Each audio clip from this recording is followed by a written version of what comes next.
Hello, I welcome you again to my page, the Venerable Day of Nwanepe. Today I want to speak on the cathedral. The cathedral. When you hear cathedral, the word cathedral means two things. It means the mother church of the diocese, where the seat of power of the bishop is situated, from where the bishop governs the entire diocese. So the seat of power of the bishop is situated in the cathedral. That is where he has his base. But another word is the seat, that throne. That throne is called cathedral, where he sits during the service. There can only be one cathedral in a diocese, both the seat and the church. There can be two cathedrals. There might be one cathedral and one pro-cathedral, but the pro-cathedral is not the cathedral. The cathedral is the cathedral. That is where the seat of power of the bishop is, and that is from where he governs the diocese. But he is not the dean of that cathedral. The way the Anglican Church set it up, it could be done differently in your area or in your diocese or in your province. But the standard Anglican practice is that the bishop is the bishop of the diocese. He is in charge of the greater chapter of the cathedral. The cathedral does not have a PCC. There's no PCC in the cathedral. What you have in the cathedral is the chapters. So you have upper chapter and lower chapter. The upper chapter of the cathedral is headed by the bishop. The canon, statutory canons, not honorary canons, the statutory canons, and the diocesan officials. They are the dean or provost, depending on the nomenclature that the diocese uses. The dean or the provost and elected officials from the cathedral church. These are the members of the greater chapter, which is the upper chapter of the cathedral. They have the upper chapter of the cathedral have the responsibility of maintaining the cathedral, providing to help maintain the building, maintain the customs and traditions of the cathedral. The greater chapter is in charge of all of that. Now, the lower chapter is headed by the provost or the dean of the cathedral with residential canons and the cathedral priest. Cathedrals do not have church teachers. The lay does not work in the cathedral because it is the custodian of tradition of a particular diocese. The seat of the cathedral, the seat of the bishop is in that place. So every priest working in the cathedral must be a standard. So the office of the dean is also usually a teaching office. It has to be somebody who is well experienced, well read, somebody who knows what he's doing, who knows our liturgy to fingertips, has to be the person in the cathedral. And he is the dean. He is addressed as the dean. That means the bishop do not attend lower chapter meetings. Lower chapter meetings are completely in the hands of the dean or the provost, as the case may be.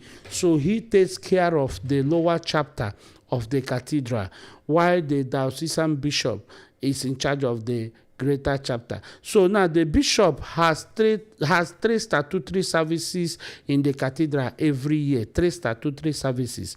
Number 1 will be the service for the Christmas service, the Eucharist, and he must celebrate each time he is in that place statutorily.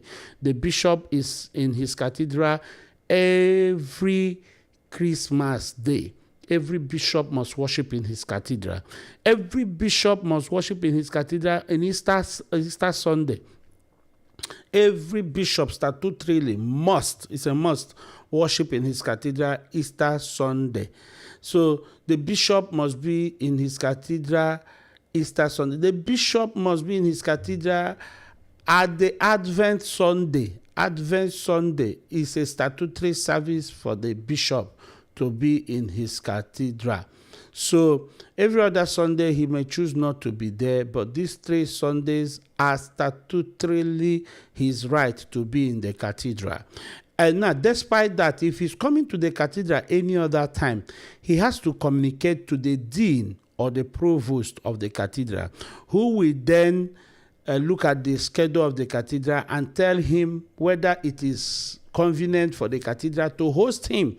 Because now when he's coming to the cathedral, when it's not his statutory service, then the cathedral the cathedral chapter and board will have to meet and receive him as a guest. Even though his cathedral he can walk in and worship with them, but statutorily he has 3 Sundays, statutorily.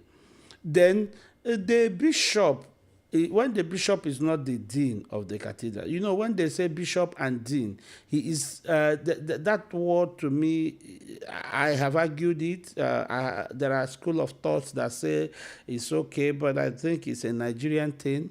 So the deans or provosts are different from the bishop. In a diocese, what we have is 1 bishop, 1 provost, or 1 dean. There can be 2 bishops, or if you have 2 bishops, 1 is actually the assistant bishop. And the terminology sub-dean is new in our church. Traditionally, those who have sub-deans are institutions. Universities are those who have sub-deans. For our church, what we have is dean or provost. And they have some legal rights. A dean has a tenure. It's a tenure thing. He has to serve, and his tenures are always renewed by the bishop. Deans are appointed. They are not elected. They are appointed by the bishop, but with rights and appurtenances appertaining to their office. They have the right to remain in their cathedral for as long as they have not committed an ecclesiastical offense that could remove them forcefully. The bishop cannot wake up and remove his dean, even though he appointed them. So they also possess some legal rights. In the wider Anglican Church, the dean is the only priest allowed to use a purple cincture. The dean or the provost is the only priest allowed to use the purple cincture. In Church of Nigeria, it is only the bishops that wear purple cincture. But in other provinces like Akna, the chief chaplain to their primate wears a purple cassock. And the dean in the cathedral is also allowed to wear purple cassock. And I think in UK too, in Canterbury, the deans wear purple cincture. And that's it. Canons wear red cincture. Deans wear purple cincture. The dean has a couple of authority. He can summon a meeting of the clergy in the absence of the bishop, when maybe in the case of the bishop's death, because he's the senior priest, the most senior priest. He might not be the most senior priest by ordination, but by virtue of his office as the dean or provost of the diocese, he becomes the most senior clergy. So if anything happens in eventuality, before the Church of Nigeria or before the province, the bigger province makes a decision, the person that holds on to the diocese before a decision is made in the case of the death of a bishop, or sudden resignation of a bishop, the dean makes the decision. But despite that, when a bishop is also elected, the dean is notified by writing. The province will write, the archbishop will write the dean and inform him that the episcopal synod have elected the bishop with a letter that will be sent to him so he can paste it at the cathedral. It is the dean that enthrones the bishop. The dean enthrones the bishop. So in the wider Anglican Church, the dean can summon a meeting of the statutory canons of the diocese and the members of the upper chapter in the case of the bishops defaulting and disrespecting the canons of the church let's say the bishop committed a grievous offense that is notable, and the diocese have discovered that with this offense that this bishop cannot continue, or that the bishop have failed in his oath of office, even before the House of Bishop meets, it used to be the duty of the dean of the cathedral to summon statutory canons of the diocese and the legal officers and legal officers of the diocese, the greater chapter of the diocese, and will inform them. They can take a vote of no confidence. They can take a vote of no confidence against the sitting bishop, and now advise the bigger church to now consider to elect a new bishop for them. Or they may make a recommendation, because in the wider Anglican Church, in most provinces, it is not the House of Bishops that elects bishops.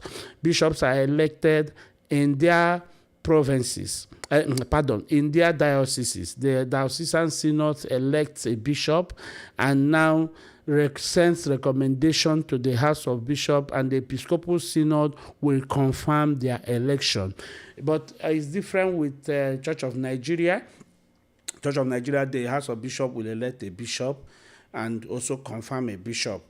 But for other provinces, like DEC, like Church of England, like most provinces here in America or the UK, or even in Ghana, the synod elects the bishop from their diocese. Within their diocese or outside their diocese. The bishop could be a bishop serving in the diocese. It could be a bishop from outside the diocese. But the dean has a lot of power. A dean and canons have a lot of power. You will notice that when I speak of dean and canons, deans and canons, dean and canons. I've always spoken of canons and deans.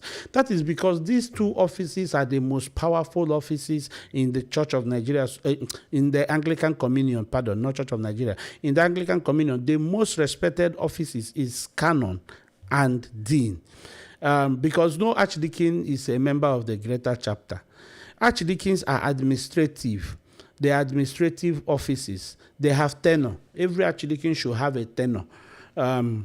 It should be maybe group of church parishes. Archdeacon is to head it for a number of years. And once he leaves, another archdeacon goes. It's a tenure thing, but canons are not tenured. It's either you are an honorary canon. That one don't have any power. If they say you are an honorary canon, it's just a recognition of your hard work. But when they say you are a statutory canon, you are in fact one of the leaders of the diocese. So Anglican Church made it that way to checkmate, to have checks and balances in our administration. It was made that way so they will have checks and balances, and so they can always call the bishop and advise him, or even summon the bishop. Bishops don't have absolute total power in the Western world. Bishops are being controlled by, so the bishop can as well remove the dean when the dean defaults in his canon oaths. If he defaults in church doctrine, if he defaults in liturgy, the bishop can remove him in as much as he has defaulted. But the bishop will not do it without first summoning the bishop's court, which will comprise of the legal team of the diocese and also some members of the greater chapter of the diocese and the board, and or as set up by the bishop or the panel of inquiry or panel of investigation set up by the bishop. If they find him guilty, yes, he can be disciplined. The same way, when the dean summons the canons, statutory canons, and legal team to discuss the defaulting or misconduct of the bishop, they also sit and try him. The bishop is being tried by these people, and recommendations sent to the bigger church for a replacement. This is how it works in the Western world.